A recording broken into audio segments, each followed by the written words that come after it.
Hello, everyone, and thank you for joining us. My name is Ranji David, and I'm the Asia Pacific Director of Marketing Services at the World Federation of Advertisers. We're the only global organization representing the voice of brand marketers worldwide, bringing together some of the biggest brands across 60 different markets and representing over 90% of global marketing communications spend. Now, speaking of some of the biggest global brands, I'm delighted to have with us today Sadaf Zarrar, Director of Integrated Content and Creative Excellence, Coca-Cola, to talk to us more about the journey of transformation that Coca-Cola has been on in 2020. So welcome, Sadaf. Tell us a little bit more about what you do at the Coca-Cola Company. Wonderful. Thank you so much first for having me here. It is such a pleasure to be talking to all of you. With Coca-Cola, my journey is now 10 years long, and primarily my responsibility is to look after consumer-facing communication. I Mhm. started with a franchise in Pakistan, and I've now Mhm. been looking after creative content and integrated content for ASEAN region. Fantastic. I love your shirt, by the way. I love it. I'm having some kind of like brand envy over there, but thanks for that. You know, the phrase global pandemic, it brings with it nothing but negative connotations. In Coca-Cola's case, the team was able to identify and capitalize, right, on some great opportunities. Tell us about these silver linings. Of course. The thing is, Ranji, when situations like this happen, first, everybody knows it's unprecedented. So Mm. there's no way that anyone is 110% prepared for it. But I think what it also does not call for is an immediate change in what you do. I think the word here would be Mhm. optimization. And I think if I speak about Coca-Cola's marketing journey in the last 6 months, it really has not been about stopping the shop or closing the shop or temporarily pausing the work, but really about making the work more meaningful. And I think with that regard, there's clearly two areas that one can speak about. The first one is, of course, what is the brand saying? And the second one is, how do we get to the point of saying that? So, content and the process of developing that content, if I can simplify. And if I specifically focus on content first, on a normal day, you would see Coca-Cola campaigns talking about friends hanging out, going outdoors, enjoying their time together. And that's very much our world, a very social, connected, inclusive world of Coca-Cola. And that is pretty much what a lot of our brands speak to. And I think when this pandemic came in and like the outside world essentially shut down, I guess the Mhm. biggest challenge for us was how do we optimize our communication to suit the time today?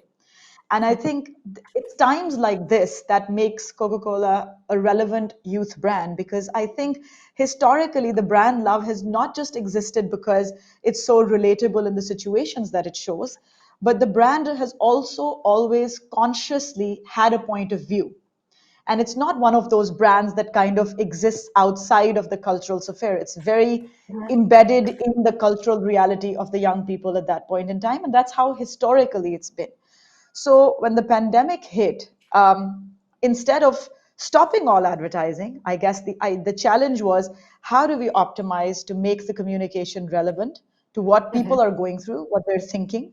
And one of the first campaigns out immediately after that, which was a global rollout practically, was for the human race, Mhm. um, which was essentially a celebration of the frontliners.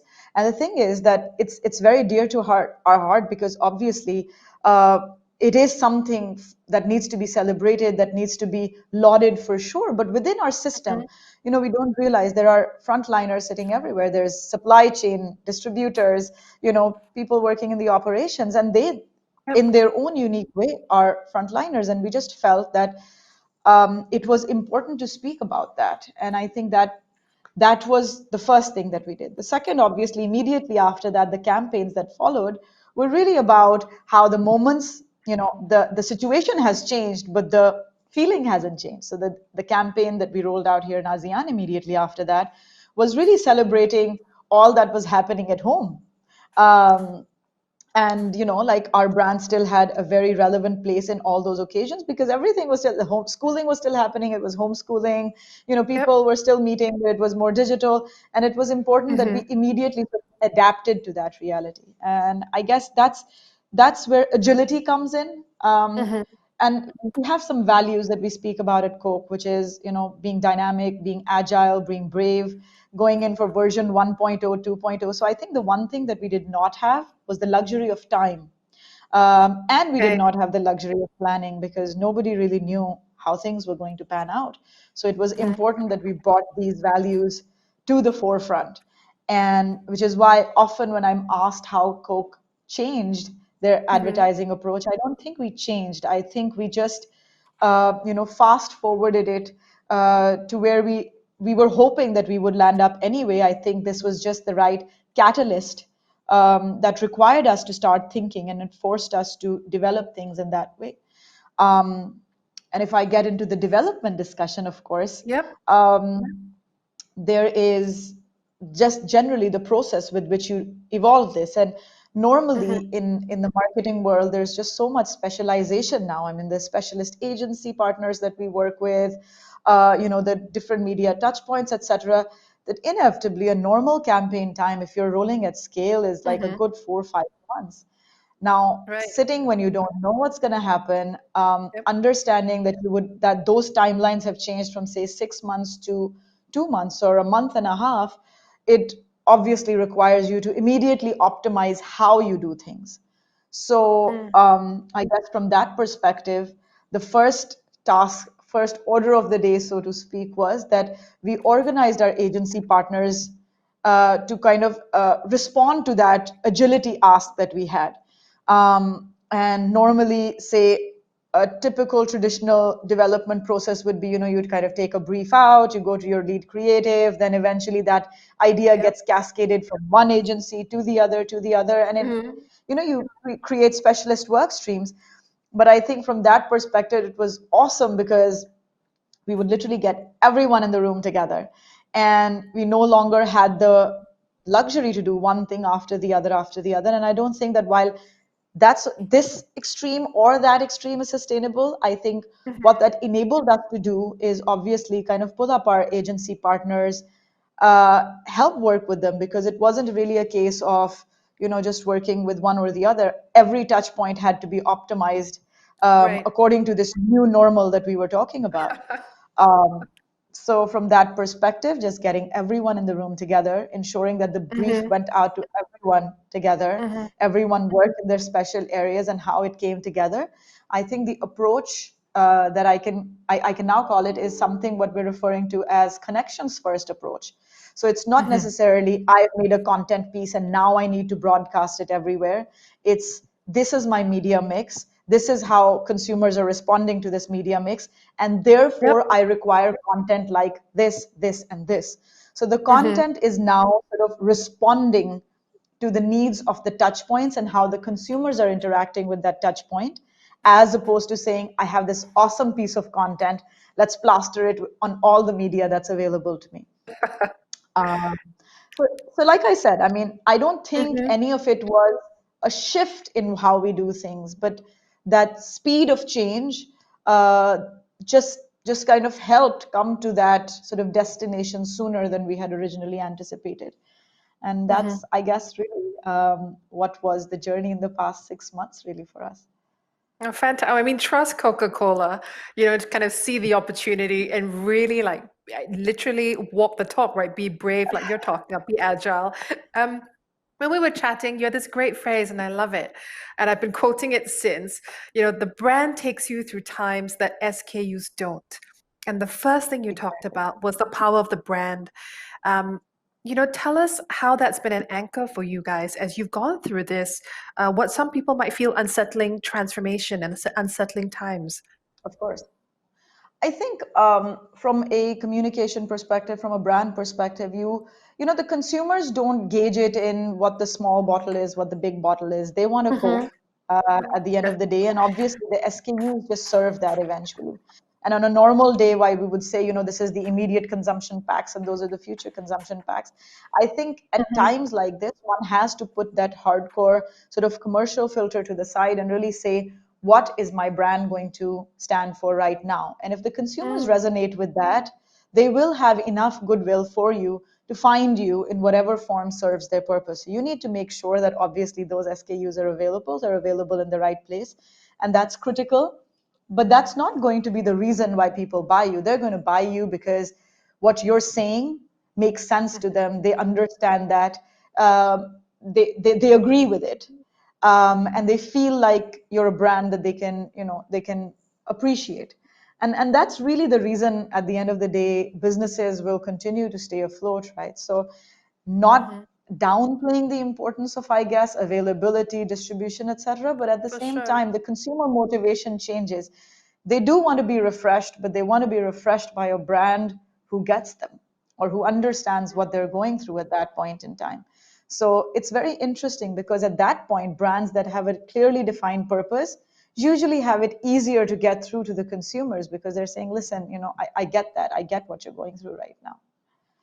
No, I speak from my household. The one thing we have bought consistently, maybe even more so, has been Coke Zero for my husband, who is a mad fan. Loves it. Um, I so here, agree. you've talked, about this really meaningful transformation process. Moving ahead, looking to the immediate and maybe mid future. What does this change mean for future campaigns? How does this come to life on upcoming work? Of course. I think there are some values of what we've learned during this time that we would definitely want to hold on to.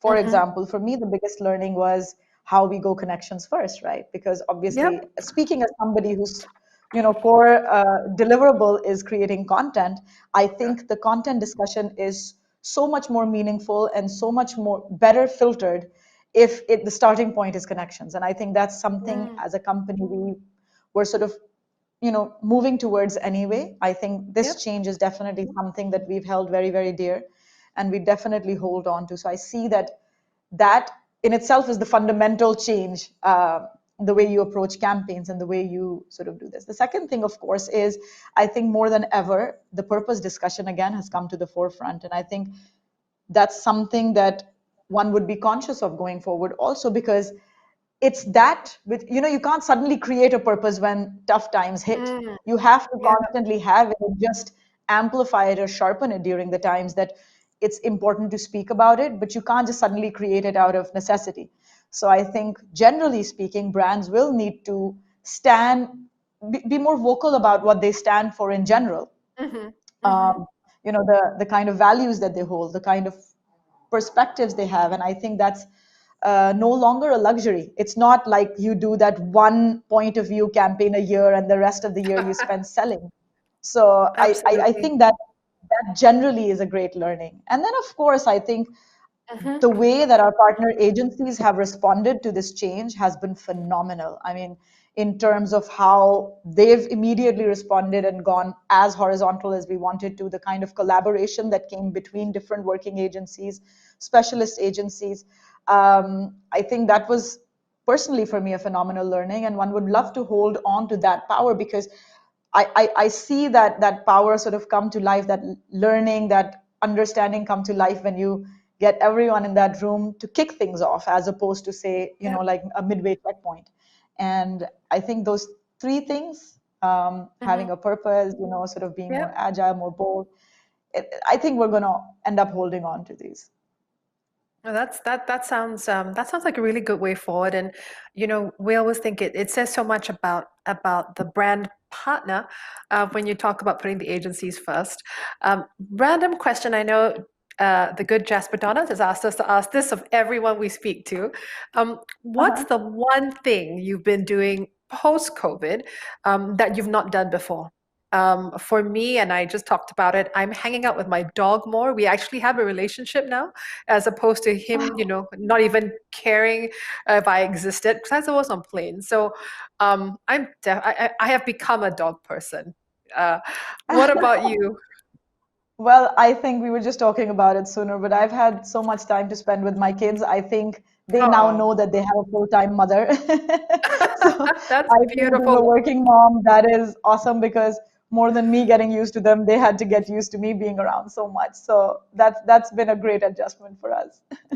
Oh, bless. Well, we've come to time on a very heartwarming note. Sadaf, thank you so much. I mean, just to capture all you've said, optimization, I love that phrase, agility. I really love that every time you talk about it, it's thinking about people first, right? You've redefined what frontliners look like, thinking about consumers in their home. You're celebrating collaboration with agency partners.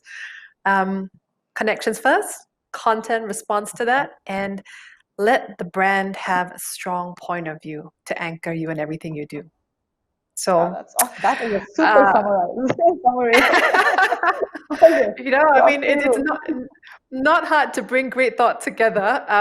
So that kind of made me look good for a little while. But thank you so much for this masterclass. Pretty much, really appreciate It's having been you with super us. having me. Thank you so much. Thank you.